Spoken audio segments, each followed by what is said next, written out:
Tambang emas terbesar di dunia yang dimiliki di Indonesia adalah tambang emas Grasberg. Tambang ini berada di Provinsi Papua. Selain menjadi tambang emas terbesar di dunia, tambang ini juga menjadi tambang tembaga terbesar ketiga di dunia. Sayangnya, tambang emas terbesar di dunia ini tidak dikelola langsung oleh pemerintah Indonesia. Hak pengelolaan area tambang Grasberg ini dimiliki oleh Freeport-McMoRan Copper and Gold dengan anak perusahaannya, PT Freeport Indonesia, yang menjadi pengelola langsung dari tambang emas ini. Ketika pertambangan ini dibuka, hingga sekarang, pertambangan ini telah menghasilkan 7,3 juta ton tembaga dan 724,7 juta ton emas. Kalau itu dibagikan pada setiap masyarakat Indonesia, maka setiap masyarakat Indonesia bisa mendapatkan kurang lebih 3 ton emas per kepala. Bisa dibayangkan jika itu terjadi, semua penduduk Indonesia akan hidup dengan bergelimang harta. Arab Saudi, Amerika, China dan semua negara di dunia tidak akan bisa menyaingi Indonesia. Indonesia akan menjadi satu-satunya negara super kaya jika tambang tersebut dikelola sendiri oleh Indonesia dari awal. Itu hanya emas, belum lagi tembaga, serta bahan mineral lainnya. Seharusnya nama kota di sana itu bukan Tembagapura, tapi lebih cocoknya Emaspura. Nama Tembagapura diberikan seolah upaya untuk menutupi mineral berharga yang mendominan di sana.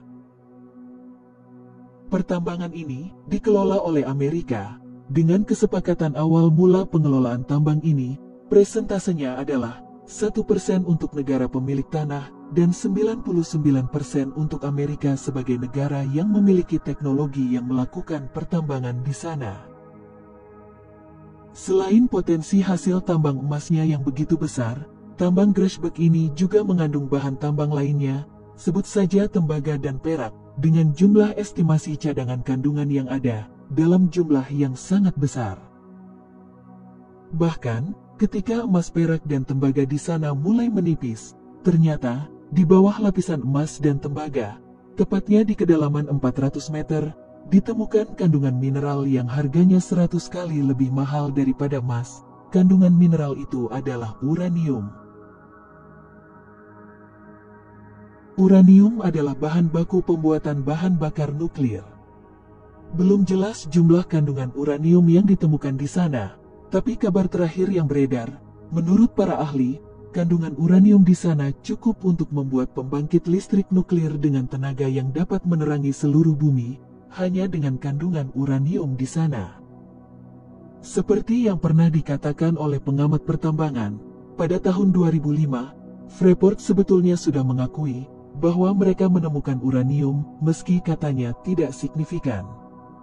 Kecurigaan ini diperkuat lagi dengan proses smelting biji tambang sebagian dibawa ke luar negeri.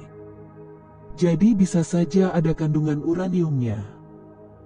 Waktu pihak dari PT Freeport dipanggil oleh DPR, mereka pernah mengakui adanya kandungan uranium, tapi katanya tidak signifikan, porsi uranium itu sangat kecil, jadi tidak ekonomis jika dilanjutkan ditambang.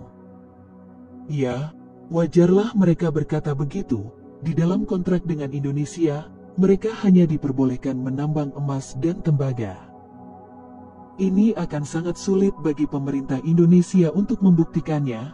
Perusahaan Freeport itu tidak terbuka dan tidak bisa diaudit di Indonesia, namun terbuka di luar negeri. Namun, jika pemerintah bisa membuktikan bahwa Freeport juga menambang uranium, maka pemerintah berhak memanggil dan mengauditnya karena mereka beroperasi di Indonesia. Kecurigaan bahwa Freeport memproduksi uranium memang bukan hal baru. Pada masa pemerintahan Presiden Abdurrahman Wahid, Freeport pernah dituntut untuk ditutup oleh Menko Ekuin saat itu. Bagaimana pendapat kalian tentang hal ini? Tinggalkan komentar kalian di kolom komentar.